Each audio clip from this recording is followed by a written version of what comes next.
नमस्कार, आप देख रहे हैं आर्या न्यूज। मैं हूं रविशेखर। बुलेटिन में शुरुआत करते हैं खबरों की। पश्चिम बंगाल के संदेश खाली में ईडी की टीम पर छापेमारी के दौरान हमला हुआ, जिसको लेकर टीएमसी नेता कुणाल घोष ने कहा कि संदेश खाली में जो कुछ हुआ वो उकसावे का नतीजा था। उन्होंने आरोप लगाते हुए कहा कि पश्चिम बंगाल में बीजेपी के निर्देश पर केंद्रीय एजेंसियां किसी न किसी टीएमसी नेता को परेशान करने, नकारात्मक बातें फैलाने और लोगों को भड़काने के लिए उनके घर जा रही है। हमें ऐसी जानकारी मिल रही है। कुणाल घोष ने कहा कि बीजेपी ने शुभेंदु अधिकारी को चोर कहा था, लेकिन उनके आवास पर कोई छापेमारी नहीं हुई। वो केवल टीएमसी नेताओं के आवास पर छापेमारी करते हैं।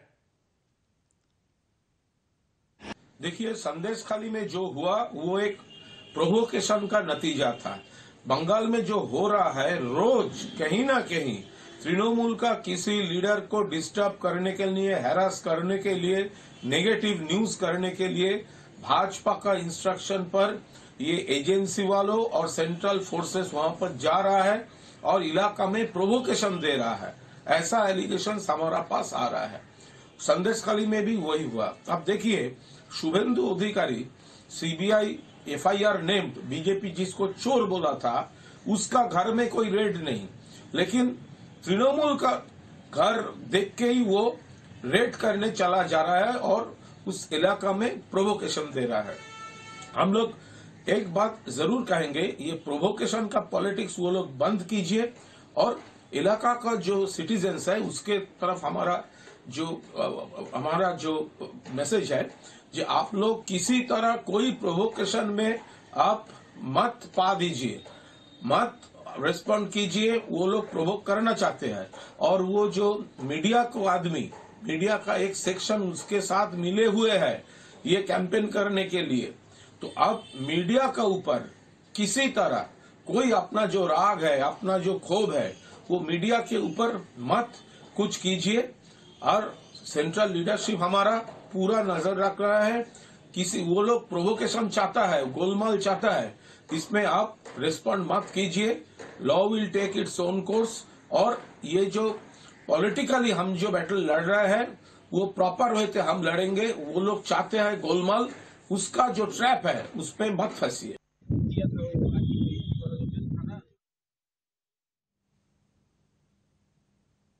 वहीं पश्चिम बंगाल में ईडी टीम पर हुए हमले पर केंद्रीय मंत्री निशीथ प्रामाणिक ने कहा कि संदेश खाली में जो हुआ उसकी मैं कड़ी निंदा करता हूं। यह सिर्फ एक केंद्रीय एजेंसी ईडी की टीम पर हमला नहीं है, बल्कि पूरे संविधान पर हमला है। पश्चिम बंगाल में लगातार ऐसी घटनाएं हो रही हैं। हम जांच करेंगे कि ऐसा क्यों हो रहा है। जब किसी राज्य में बार बार ऐसी घटनाएं होती हैं तो इससे पता चलता है कि राज्य सरकार कानून व्यवस्था बनाने में विफल हो रही है। कड़ी से कड़ी भाषा में हम लोग निंदा करते हैं और उसके साथ साथ ये भी कहना चाहते हैं कि जब कोई भी निरपेक्ष तदंतकारी केंद्रीय संस्था कोई भी राज्य पर जाते हैं और वो भी महामान्य उच्च अदालत के निर्देशानुसार, और जब उनके ऊपर अटैक होते हैं, इससे बड़ी निंदा का विषय हो ही नहीं सकता है। और हम ये भी कहते हैं कि जब सिर्फ ये एक केंद्रीय निरपेक्ष एजेंसी के ऊपर ही अटैक नहीं, बल्कि ये पूरी संविधान का ऊपर अटैक है, पूरा जो महामान्य उच्च अदालत की निर्देश है उसका ऊपर अटैक है और उसके साथ साथ फेडरल स्ट्रक्चर का ऊपर अटैक है। और मैं ये कहना चाहूंगा कि बंगाल में ऐसी घटना, ऐसी हादसा बार बार हो रहा है और क्यों हो रहा है इसको भी हम लोग ये भी खोज करेंगे। और जब कोई भी राज्य पर ऐसा घटना बार बार घटते हैं तो ये प्रमाणित करते हैं कि उस राज्य की जो राज्य सरकार है वो लॉ एंड ऑर्डर मेंटेन करने में पूरी तरह से फेलियर है, और ये भी प्रमाणित करते हैं कि उस राज्य का जो लॉ एंड ऑर्डर है पूरी तरह से कोलैप्स हो चुका है। ये ऐसा घटना का हम तीव्र निंदा करते हैं और जो हादसा में जिन ऑफिसर्स के साथ ये हादसा हुआ है उनके परिवार के साथ भी हम लोग संवेदना उनके प्रति भी हम लोग जनाते हैं और इस घटना को हम लोग बहुत ही गंभीरता से लिए हैं। निर्दिष्ट रूप से आगे जाके क्या होगा हम लोग ये डिसीजन भी लेंगे और क्यों बार बार बंगाल में ऐसा घटना हो रहा है निर्दिष्ट रूप से इसका भी खोज हम लोग करेंगे। इसका कड़ी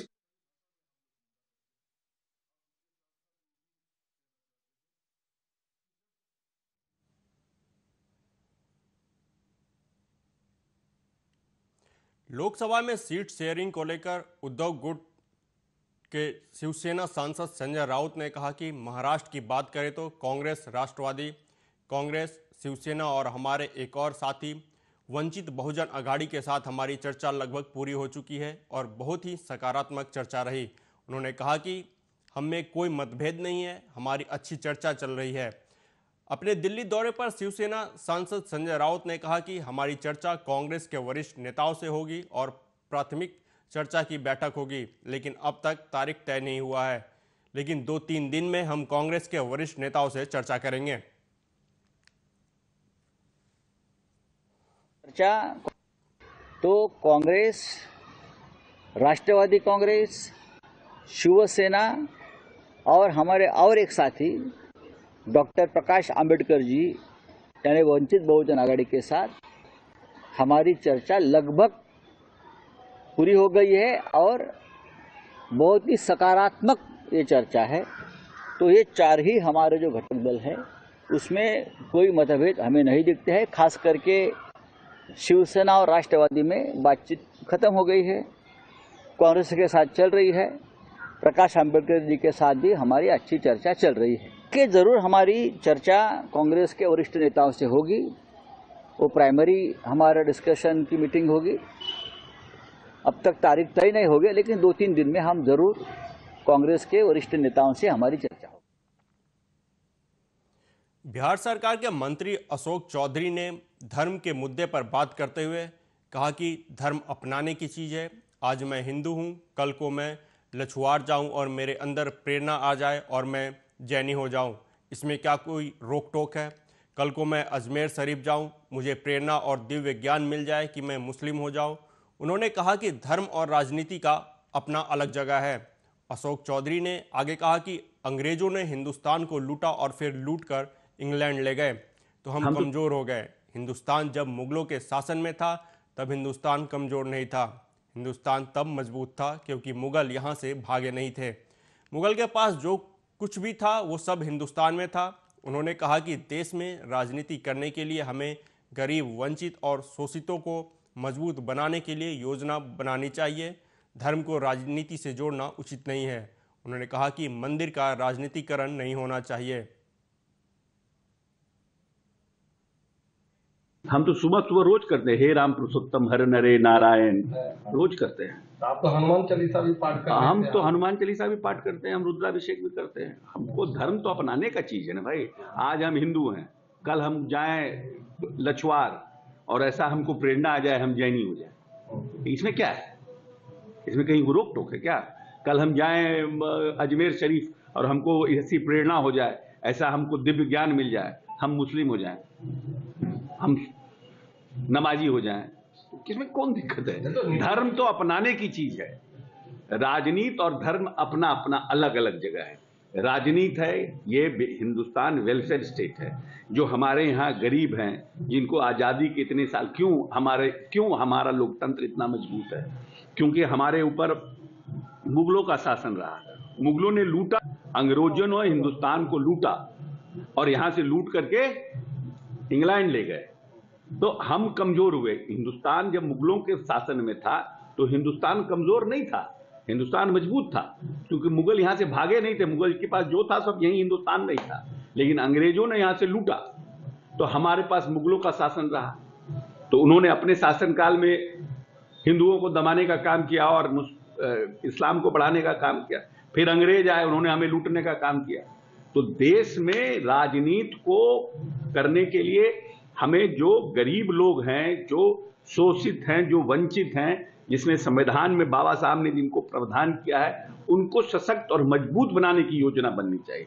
धर्म भी अपने जगह पर है, राम मंदिर का निर्माण भी अपनी जगह पर है, लेकिन उसको राजनीति से जोड़ना हमें लगता है ये उचित नहीं है। हर के दिल में राम है और हम लोग तो मिथिला के लोग हैं, हम लोग के तो सीता है।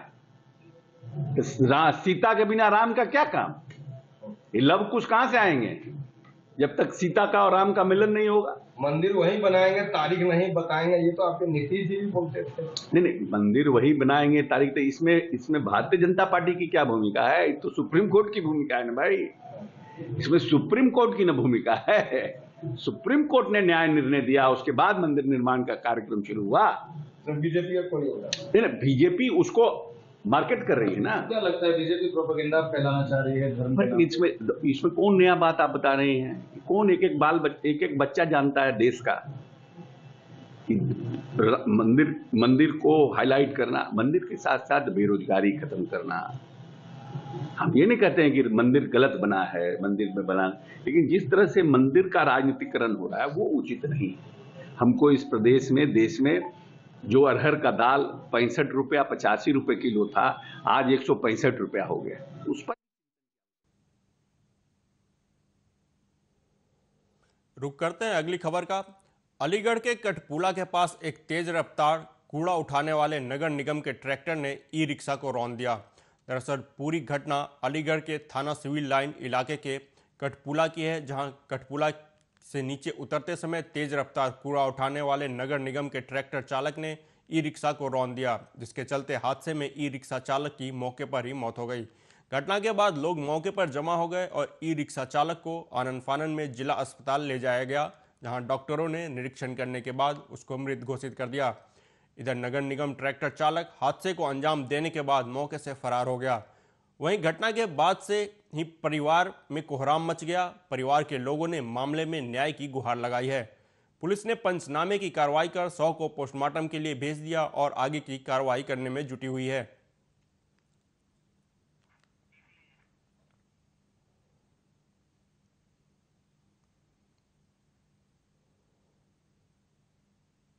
अलीगढ़ में जेल प्रभारी मंत्री ने अलीगढ़ जेल का औचक निरीक्षण किया। इस दौरान स्वतंत्र प्रभार मंत्री धर्मवीर सिंह प्रजापति ने कैदियों को कंबल वितरित किए।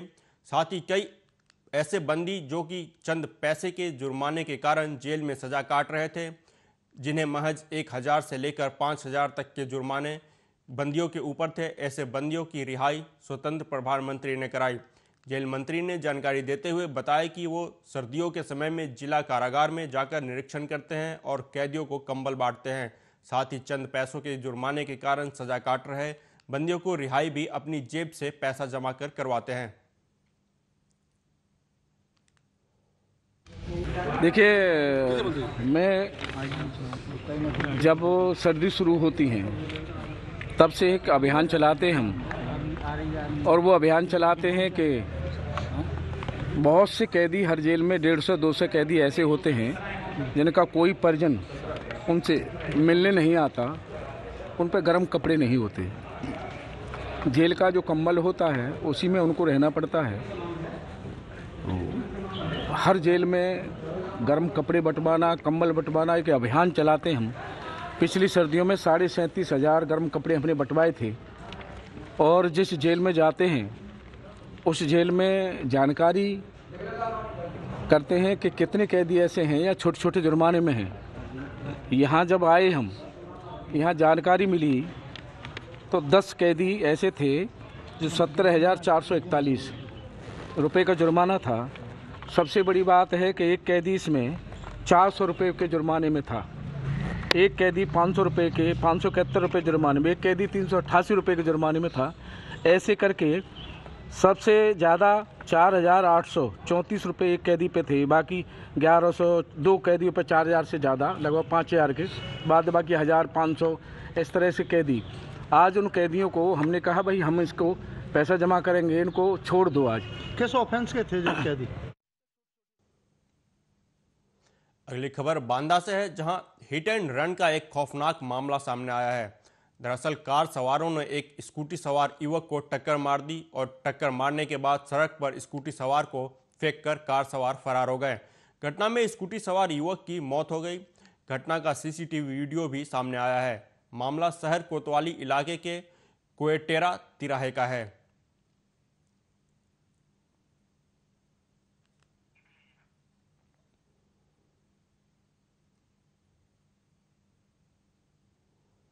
उधर बुलंदशहर में डीएम ने प्रशासनिक अफसरों की मौजूदगी में रैन बसेरों का रात में निरीक्षण किया। निरीक्षण के दौरान रैन बसेरों के बाहर अलाव जलता मिला। रैन बसेरों में बिस्तर और कंबल की भी व्यवस्था देखने को मिली और रैन बसेरों में रहने वाले लोगों को ठंडा गर्म पानी भी मिल रहा है। डीएम ने रैन बसेरों में यात्रियों के रिकॉर्ड की रजिस्टर भी चेक किया। रोड साइड बेसहारा बुजुर्गों के साथ बच्चों को भी डीएम ने कंबल बांटे। कंबल पाकर लोगों के चेहरे खिल गए। जानते हैं इस समय बहुत कड़ाके की ठंड पड़ रही है। हमारे पूरे जनपद में 17 नगर निकायों में 21 रैन बसेरे बनाए गए हैं। इसके अलावा जितने हमारे जिला अस्पताल में, खुर्जा के हॉस्पिटल में जितने हमारे बस अड्डे हैं, वहाँ भी हमने रैन बसेरे बनवाए हुए हैं। उद्देश्य ये है कि इस ठंडी में कोई फुटपाथ पे ना सोए और यदि कोई सोता हुआ पाया जाए तो उसको रैन बसेरे में रखा जाए। आपने स्वयं देखा होगा रैन बसेरों में हमने गर्म पानी की व्यवस्था कराई है, रजाई है, कंबल है, अच्छे आपकी चारपाई है, उस पर बिस्तर भी अच्छा है। हर जगह केयर टेकर्स हैं। एक दो जगह मिले लोग जहां उनको खाने पीने की समस्या थी, और नगर पालिका से खाने की व्यवस्था कराई गई। उनको ये भी कहा गया कि रोज़ खाने की व्यवस्था हो। जानते हैं इस समय बहुत कड़ाके की ठंड पड़ रही है।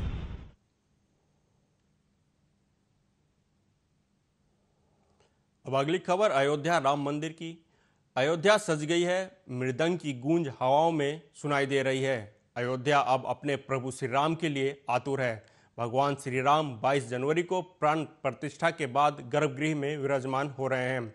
500 वर्षों का इंतजार अब समाप्त होने वाला है। चारों ओर केसरिया ध्वज पताकाएं लहरा रही हैं। आकाश जय श्री राम से गूंज रहा है।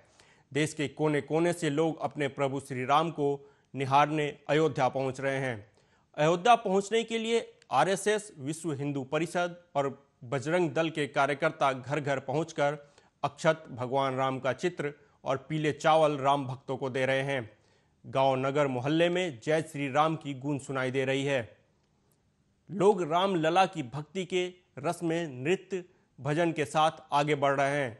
अयोध्या के श्री राम जन्मभूमि मंदिर के गर्भगृह में रामलला के विराजमान होने से ऐसा प्रतीत हो रहा है कि मानो जड़वत अहिल्या का एक बार फिर उद्धार होगा।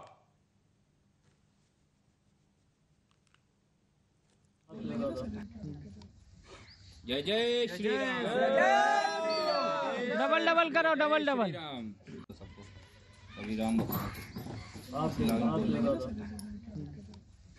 जय जय श्री राम।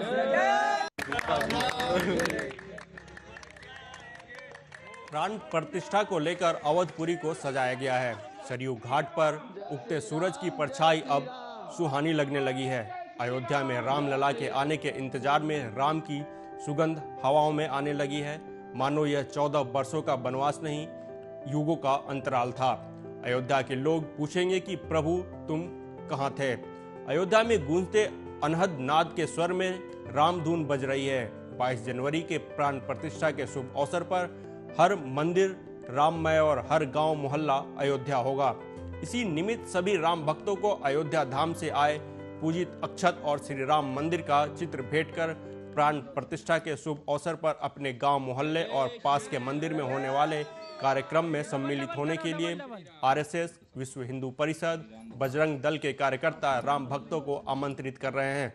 अलग अलग गांवों में संपर्क अभियान के जरिए श्री राम जन्मभूमि प्राण प्रतिष्ठा के पूजित अक्षत और श्री राम का चित्र और पत्रक बांटे जा रहे हैं। 22 जनवरी में अयोध्या में श्री राम मंदिर में होने जा रही प्रभु श्री राम की प्राण प्रतिष्ठा के अवसर को दिव्य और भव्य बनाने के लिए राष्ट्रीय स्वयंसेवक संघ व विचार परिवार के समस्त कार्यकर्ता 1 जनवरी से 15 जनवरी तक घर घर महाअभियान कर जनसंपर्क कर रहे हैं, जिसमें प्रभु श्री राम का मंदिर का चित्र, अक्षत जो पूजित होकर अयोध्या से आए हैं, और मंदिर दर्शन का आमंत्रण घर घर पहुंचाने का कार्य किया जा रहा है। और इस बीच सभी घरों में दीपोत्सव मनाने का, मंदिरों को सजावट कर विधिवत उस दिन भजन कीर्तन रामचरितमानस का पाठ करने का आग्रह किया जा रहा है।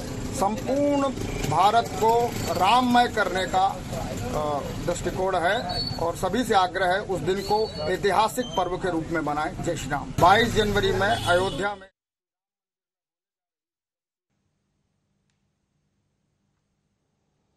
अयोध्या में भगवान श्री राम लला के भव्य मंदिर बनने का सपना 1992 में मिर्जापुर के जाफराबाद निवासी मोहम्मद हबीब ने भी देखा था।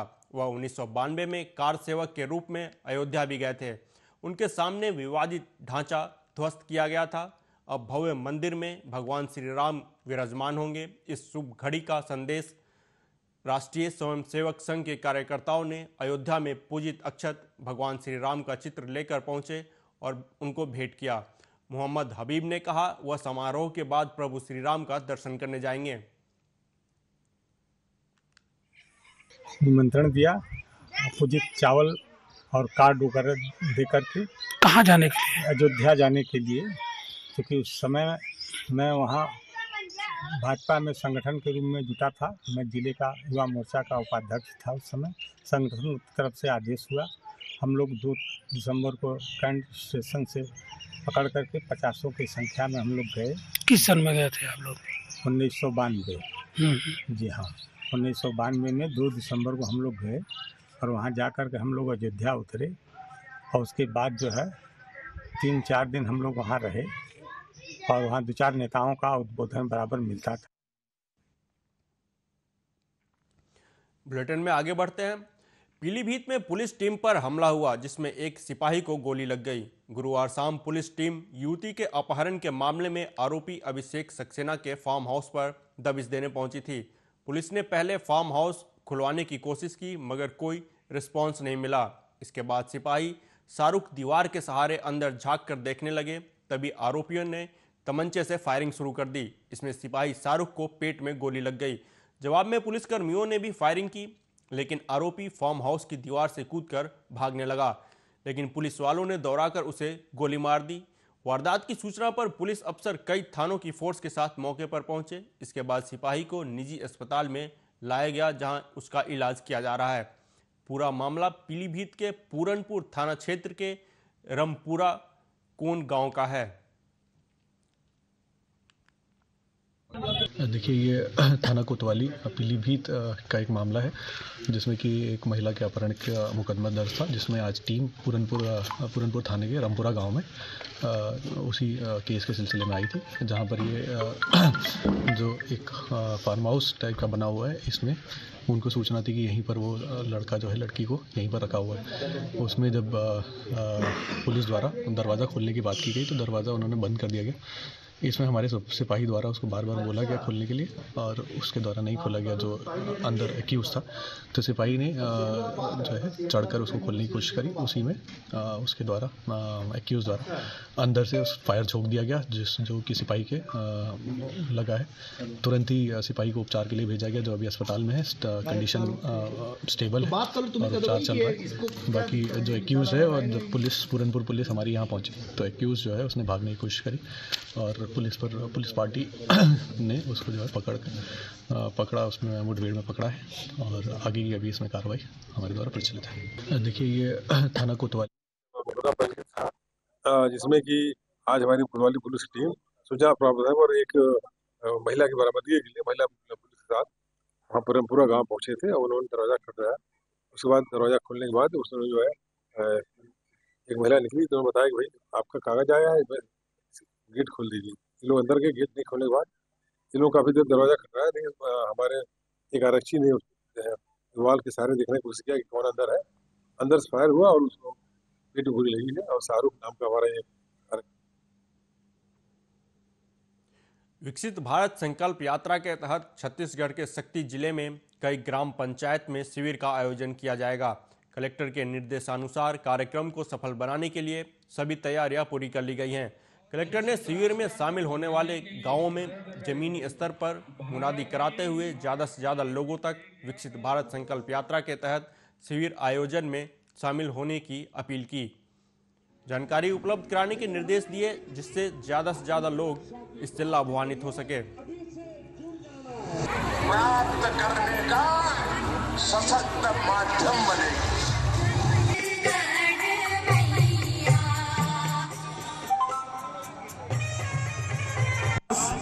योजना पाया है लक्ष्मी प्रसाद। उधर पटियाला के जट्टा वाले चौतरे में घर में घुसकर चाकू से हमला करने का मामला सामने आया है। जानकारी के अनुसार देर रात हरसिमरन नाम के युवक के घर में 4-5 लोगों ने घुसकर चाकू से हमला कर दिया। हमले में घायल होने के बाद उसे अस्पताल में भर्ती कराया गया। पीड़ित ने बताया कि रात में कुछ युवक मेरे घर में घुस आए और मेरे साथ मारपीट करने लगे और चाकू से हमला कर दिया। पीड़ित ने बताया कि यह सब पुरानी रंजिश के कारण हुआ है। मॉर्निंग इतला आई है इस बारे लड़ाई हुई है कि मैटर की दसती है ਸਾਨੂੰ ਮਾਰਨਿੰਗ ਇਤਲਾਹ ਮਿਲੀ ਆ 8 ਵਜੇ ਦੇ ਕਰੀਬ ਦੋ ਪਾਰਟੀਆਂ ਜਿਹੜੀਆਂ ਉਹ ਐਡਮਿਟ ਹੋਈਆਂ ਨੇ ਰਜਿੰਦਰਾ ਹਸਪੀਟਲ। ਤਾਂ ਰਜਿੰਦਰਾ ਹਸਪੀਟਲ ਤੋਂ ਸਾਨੂੰ ਇਤਲਾਹ ਮਿਲੀ ਹੈ ਤਾਂ ਜੋ ਆਈਓ ਸੀਗੇ ਔਨ ਡਿਊਟੀ ਤਾਂ ਉਹ ਮਤਲਬ ਬਿਆਨ ਲੈਣ ਲਈ ਗਏ ਹੋਏ ਨੇ ਹਸਪੀਟਲ। ਤਾਂ ਜਿੱਦਾਂ ਦਾ ਵੀ ਬਿਆਨ ਹੋਏਗਾ ਉਸ ਹਿਸਾਬ ਨਾਲ ਜੋ ਬਣਦੀ ਕਾਰਵਾਈ ਹੋਊਗੀ ਉਹ ਅਮਲ ਦੇ ਵਿੱਚ ਲਿਆਂਦੀ ਜਾਏਗੀ। ਮਾਰਨਿੰਗ ਇਤਲਾਹ ਆਈ ਹੈ ਇਸ ਵਾਰ ਮਾਮਲਾ ਜੀ ਇਹਨਾਂ ਦੀ ਪੁਰਾਣੀ ਰੰਜਿਸ਼ ਚੱਲਦੀ ਹੈ ਜੀ। ਇਹਨਾਂ ਦਾ ਕਿਲਾ ਚੌਂਕ ਝਗੜਾ ਹੋਇਆ ਸੀਗਾ। ਉਸ ਝਗੜੇ ਦੇ ਵਿੱਚ ਇਹਨਾਂ ਨੇ ਉਹਦੇ ਤੇ ਝੂਠਾ ਇਲਜ਼ਾਮ ਲਾਇਆ ਸੀ ਵੀ ਮੇਰੀ ਚੈਨੀ ਖੋਈ ਹੈ। ਕਿਹਦੇ ਉੱਤੇ? ਮੇਰੇ ਚਾਚਾ ਜੀ ਦੇ ਬੇਟੇ ਤੇ ਚਿੰਟੂ ਤੇ, ਜਿਹਦੇ ਨਾਲ ਅੱਜ ਵਾਕਾ ਹੋਇਆ ਜੀ। ਤੇ ਉਸ ਦਰਮਿਆਨ ਜੀ ਅਸੀਂ ਐਸਪੀ ਸਾਹਿਬ ਦੇ ਇਨਕੁਆਇਰੀ ਲਈ ਫਿਰ ਟ੍ਰੈਫਿਕ ਐਸਪੀ ਸਾਹਿਬ ਕੋਲ ਇਹਨਾਂ ਦੀ ਇਨਕੁਆਇਰੀ ਲੱਗੀ ਹੋਈ ਹੈ। ਇਨਕੁਆਇਰੀ ਦੇ ਵਿੱਚ ਚਲੋ ਗ੍ਰਿਫਤਾਰੀ ਤਾਂ ਮਨਾ ਕਰਤੀ ਸੀ ਉਹਨਾਂ ਨੇ। ਉਹ ਘਰੇ ਆਉਂਦਾ ਸੀ ਮੁੰਡਾ, ਪੈ ਜਾਂਦਾ ਸੀ ਤੇ ਕੱਪੜੇ ਦਾ ਕੰਮ ਕਰਦਾ ਜੀ ਮੁੰਡਾ। 8-10 ਹਜ਼ਾਰ ਤਨਖਾਹ ਹੈ ਉਹਦੀ। ਗਰੀਬ ਪਰਿਵਾਰ 'ਚੋਂ ਹੈ ਜੀ। ਉਹਦੇ ਮੰਮੀ ਉਹਦੇ ਫਾਦਰ ਸਾਹਿਬ ਪਾਠ ਦੀ ਵਾਰੀਆਂ ਲਾਉਂਦੇ ਆ, ਗੁਰੂ ਘਰ ਨਾਲ ਜੁੜੇ ਹੋਏ ਆ ਵਧੀਆ ਜੀ। ਆਏ ਜੀ ਸਿੱਧ ਰਾਤ ਨੂੰ 12:30 1 ਵਜੇ ਆਏ। गेट सारा खुला होता क्योंकि कई बार चाचा जी ने। कानपुर देहात के थाना मूसानगर में गोकसी की घटना को अंजाम देने वाले एक आरोपी को पुलिस ने मुठभेड़ के दौरान गिरफ्तार कर लिया। मुठभेड़ में घायल हुए आरोपी युवक को पुलिस ने अस्पताल में भर्ती करवाया, जहां उसकी हालत सामान्य बनी हुई है। बताया जा रहा है कि थाना मूसानगर में 3 जनवरी को गोवंश निवारण अधिनियम और आर्म्स एक्ट के तहत एक मुकदमा दर्ज किया गया था, जिसमें गुड्डू उर्फ सफीक को मुखबिर की सूचना पर भोगनीपुर ओवरब्रिज के पास देर रात गिरफ्तार किया गया। गोकसी की घटना में इस्तेमाल हथियारों के संबंध में पूछताछ की गई तो उसने जंगल में हथियारों को छुपाने के बारे में जानकारी दी, जिसके बाद आरोपी की निशानदेही पर जब उसे मौके पर ले जाया गया, जहां पहले से रखे तमंचा को लेकर आरोपी भागने का प्रयास करने लगा। जब पुलिस टीम ने उसे रोकने का प्रयास किया तो उसने पुलिस टीम पर फायरिंग की। इससे पुलिस टीम की हेड कांस्टेबल सुभाष चंद्र के बाएं हाथ में गोली छूकर निकल गई। वहीं पुलिस ने भी जवाबी कार्रवाई में गोली चलाई तो आरोपी सफीक के बाएं पैर में गोली लगने से वह घायल हो गया, जिसको तत्काल इलाज के लिए अस्पताल में भर्ती करवाया गया। 5/8 गोवध निवारण अधिनियम और 4/25 आर्म्स एक्ट के वांछित अभियुक्त नाम गुड्डू पुत्र नसीर निवासी चांदापुर थाना भोगनीपुर जनपद कानपुर देहात को गिरफ्तारी के उपरांत उसके निशानदेही पे गोकसी में प्रयुक्त हथियार की बरामदगी हेतु इंस्पेक्टर मूसानगर के नेतृत्व में टीम पड़ाव के जंगल में थाना अंतर्गत जब वहाँ मौके पर गई, अभियुक्त द्वारा वहाँ पे हथियार बरामदगी के दौरान ही एक तमंचा भी रखा गया था, जिसको लेकर वह भागने लगा। और जब पुलिस द्वारा उसको रोकने का प्रयास किया गया तो उसने पुलिस टीम पे फायरिंग की। फायरिंग के से पुलिस टीम में हेड कांस्टेबल सुभाष चंद्र के हाथ में हल्की चोट आई और अपने बचाव में पुलिस टीम के द्वारा भी फायर किया गया, जिससे अभियुक्त के बाएं पैर में गोली लगी। तत्काल ही हेड कांस्टेबल सुभाष और अभियुक्त को प्राथमिक उपचार हेतु CHC पुखराया भेजा गया तथा आगे की इसमें विधिक कार्रवाई कराई जा रही है तथा नियमानुसार अवसर कराने के उपरांत अभियुक्त को जिला न्यायालय कानपुर देहात भेजा जाएगा। फिलहाल इस बुलेटिन में इतना ही। आप देखते रहिए आर्या न्यूज़। नमस्कार।